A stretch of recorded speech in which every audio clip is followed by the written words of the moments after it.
Hi guys, how are you all. मैं हूं Tanya from ई विद्यार्थी। आपका स्वागत है एक नई वीडियो में। आज हम लोग पढ़ने वाले हैं हिंदी स्पर्श का क्लास 10th का एक नया चैप्टर जिसका नाम है कर चले हम फिदा, चैप्टर नंबर 6। ठीक है, तो ये है क्या? ये पोयम है। ये पोयम सोल्जर्स की सुप्रीम सैक्रिफाइस और उनकी देशभक्ति को सैल्यूट करती है। सोल्जर बोलता है कि हम अपने देश के लिए अपनी लाइफ देने गए हैं, हम अपनी लाइफ दे देंगे। ठीक है, तुम इसको प्रोटेक्ट करो, तुम देश को प्रोटेक्ट करो। ठीक है, करेज वो दिखाएंगे। ठीक है, करेज और रिस्पॉन्सिबिलिटी उनकी है। ठीक है, ये रिस्पॉन्सिबिलिटी जो उनकी है यही चैप्टर के बारे में। Freedom is earned, protect it. ठीक है, अब क्या है, वो अपनी लाइफ जो है सोल्जर्स दे जाते हैं, है ना। और क्या है कि हमको कोई वैल्यू होती नहीं, ऐसा नहीं होता, हमको सोल्जर्स की वैल्यू करनी चाहिए। वही तो है कि सोल्जर बोलता है कि हम देश के लिए अपनी लाइफ दे गए, तुम इसको प्रोटेक्ट करो। ठीक है, अब हम इस चैप्टर को अच्छे से पढ़ेंगे, काफ़ी डीपली एक एक वर्ड के साथ पढ़ेंगे, लाइन पढ़ेंगे, पोएम समझेंगे। लेकिन उससे पहले आप पीछे दी गई जितनी चीज़ें आप सब कुछ डाउनलोड कर सकते हैं ये विद्यार्थी की वेबसाइट से, लिंक नीचे डिस्क्रिप्शन बॉक्स में। ठीक है जी, चलिए अब हम चैप्टर को स्टार्ट करते हैं। नमस्ते दोस्तों और स्वागत है। आज हम एक बहुत ही कमाल के सफर पर निकलने वाले हैं। हम मिलेंगे एक ऐसे शायर से और उनके शब्दों के पीछे छुपे हुए जज्बातों को समझेंगे। तो चलिए देर किस बात की, पता लगाते हैं इस अदबी सुपरस्टार की कहानी। तो हमारी कहानी की शुरुआत कैफी से नहीं बल्कि एक छोटे से बच्चे से होती है जिसका नाम कुछ और था।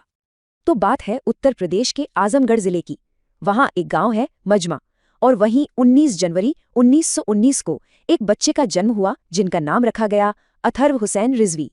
लेकिन अदब की दुनिया यानी लिटरेचर की दुनिया उन्हें एक बिल्कुल ही अलग और शानदार नाम से जानने वाली थी, और वो नाम था कैफी आजमी।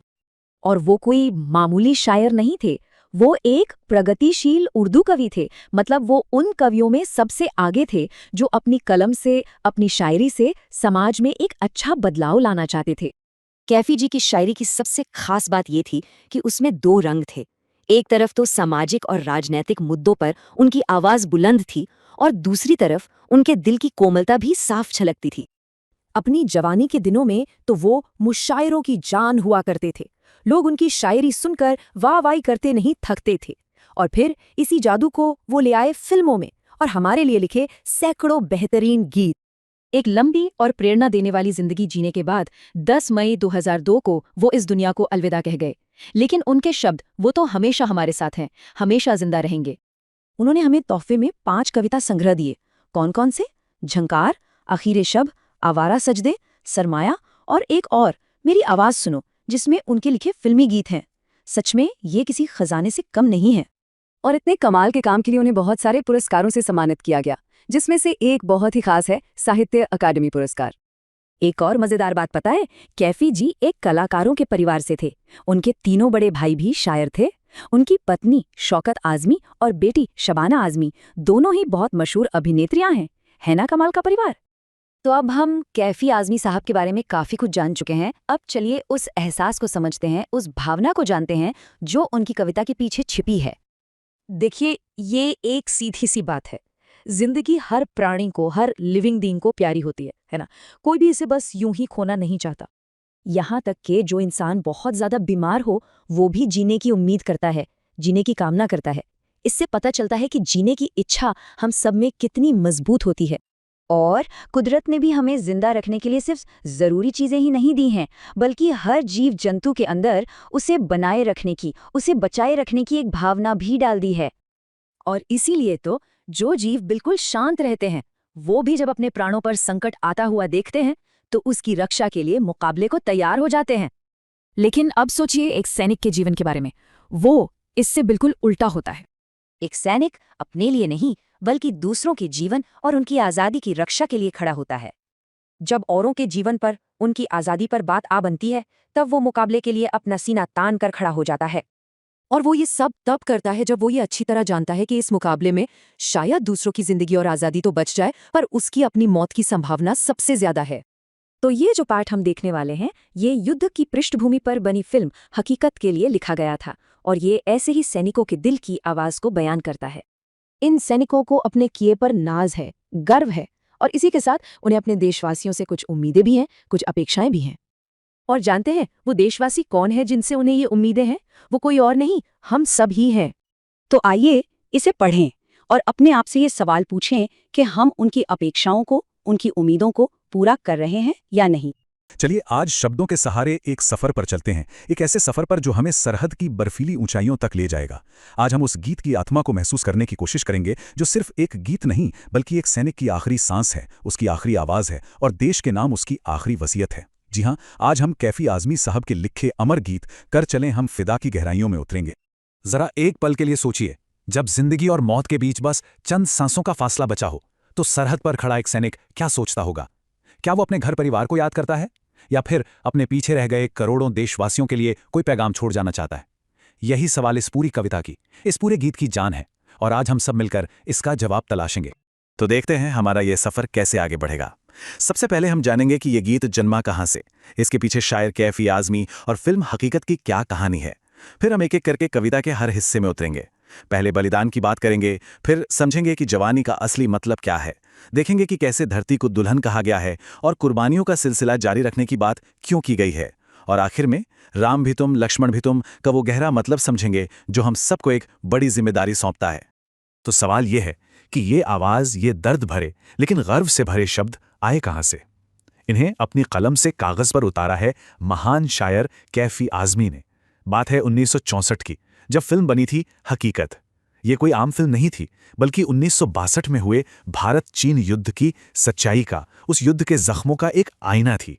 और ये गीत उसी युद्ध में देश के लिए जान देने वाले वीर सैनिकों की आत्मा की आवाज बनकर उभरा।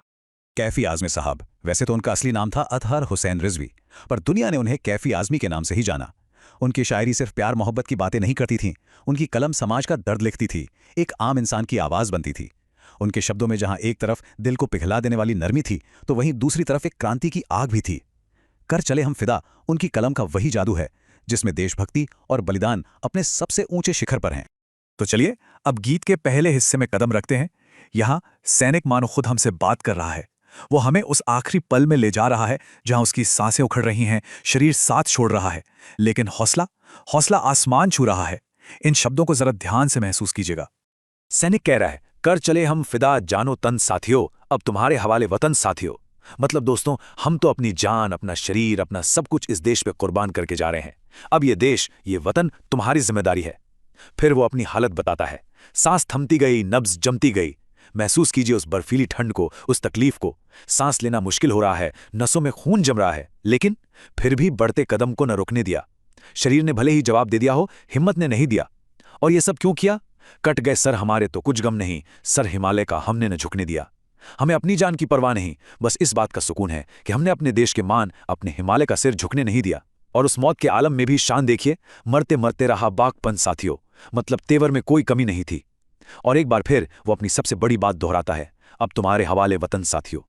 ये जो लाइन है ना, फिर भी बढ़ते कदम को न रुकने दिया, ये भारतीय सैनिक के जज्बे का, उसके कभी ना हार मानने वाले हौसले का सबूत है कि शरीर चाहे कितना भी जवाब दे दे, लेकिन देश के लिए जो फर्ज की भावना है वो कभी कमजोर नहीं पड़ती।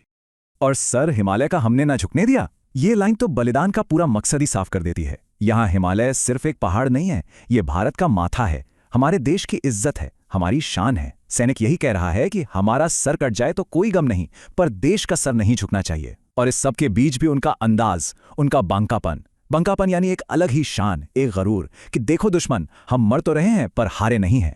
अब देखिए, सैनिक हमें लड़ाई के मैदान से उठाकर एक अलग ही, एक दार्शनिक सोच की दुनिया में ले जाता है। अब वो सिर्फ अपनी मौत की कहानी नहीं सुना रहा, बल्कि वो हमें जिंदगी का, जवानी का और कुर्बानी का असली मतलब समझा रहा है कि आखिर सच्ची जवानी होती क्या है। चलिए सुनते हैं। वो कहता है, जिंदा रहने के मौसम बहुत हैं, मगर जान देने की रुत रोज आती नहीं। कितनी गहरी बात है। एक आम जिंदगी जीने के, हंसने बोलने के, दुनियादारी निभाने के मौके तो जिंदगी भर मिलते हैं, लेकिन देश के लिए अपनी जान दे देने का ये खास मौका, ये पवित्र रुत या मौसम, ये हर किसी को हर रोज नसीब नहीं होता। और फिर वो जवानी को एक चुनौती देता है। हुस्न और इश्क दोनों को रुस्वा करे वो जवानी जो खून में नहाती नहीं। मतलब वो जवानी बेकार है, वो सुंदरता और प्रेम दोनों को शर्मिंदा करती है जो वक्त आने पर अपने देश के लिए अपना खून बहाने से डर जाए। असली जवानी तो वही है जो बलिदान के खून से श्रृंगार करे। तो यहां कवि ने दो तरह की जिंदगी की तुलना की है। एक है जिंदा रहने के मौसम, मतलब एक आम जिंदगी, और दूसरी है जान देने की रुत, यानी एक खास, एक मकसद से भरी जिंदगी जो इतिहास में हमेशा के लिए अमर हो जाती है। सैनिक के लिए जवानी का असली सबूत प्यार या सुंदरता नहीं, बल्कि देश के लिए सब कुछ न्यौछावर कर देने का जज्बा है। और अब आता है इस गीत का एक सबसे खूबसूरत, सबसे शक्तिशाली हिस्सा, एक ऐसी कल्पना जहां हमारी भारत मां को एक दुल्हन के रूप में देखा गया है। आज धरती बनी है दुल्हन साथियों, सोचकर देखिए कितनी अद्भुत कल्पना है। कवि कह रहा है कि आज हमारी धरती मां एक दुल्हन की तरह सजी है और दुश्मन रूपी राक्षस उसकी तरफ बुरी नजर डाल रहा है। और ये सैनिक उसके रक्षक हैं। वो अपने खून से, अपने लहू से इस दुल्हन की मांग सजा रहे हैं, उसकी इज्जत की रक्षा का वचन निभा रहे हैं। ये सिर्फ एक मौत नहीं है, ये अपनी धरती मां के साथ एक पवित्र रिश्ता है जिसे सैनिक अपने प्राण देकर अमर कर रहे हैं। अब तक सैनिक अपनी बात कह रहा था, अपना फलसफा बता रहा था, पर अब वो सीधे हम सबसे बात कर रहा है। दम तोड़ने से ठीक पहले वो एक अपील कर रहा है, एक जलती हुई मशाल हमारे हाथों में थमा रहा है, एक जिम्मेदारी हम सबके कंधों पर डाल रहा है। वो हमसे कहता है, राख कुर्बानियों की न वीरा हो, तुम सजाते ही रहना नए काफिले। इसका मतलब है कि हमने जो ये बलिदान का रास्ता बनाया है, ये कभी खाली नहीं पड़ना चाहिए, ये सिलसिला रुकना नहीं चाहिए। हमारे बाद तुम और तुम्हारे बाद आने वाली पीढ़ियां हमेशा देश के लिए तैयार रहें। और फिर एक बहुत ही गहरी लाइन, फतह का जश्न इस जश्न के बाद है, जिंदगी मौत से मिल रही है गले।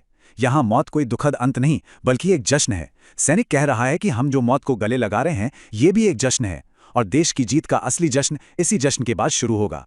इसीलिए वो हमें तैयार रहने के लिए कहता है, बांधो अपने सर से कफन साथियों, मतलब देश के लिए जान देने को हमेशा तैयार रहो। और फिर वही एक लाइन, अब तुम्हारे हवाले वतन साथियों।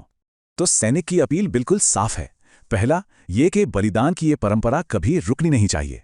दूसरा, कि देश की रक्षा के लिए हमेशा नए नए दल तैयार रहने चाहिए। और तीसरा, कि हम सबको भी अपने सर पर कफन बांधकर, यानी हर तरह के त्याग के लिए हमेशा तैयार रहना चाहिए। और अब हम पहुंचते हैं गीत के आखिरी और शायद सबसे दमदार हिस्से पर।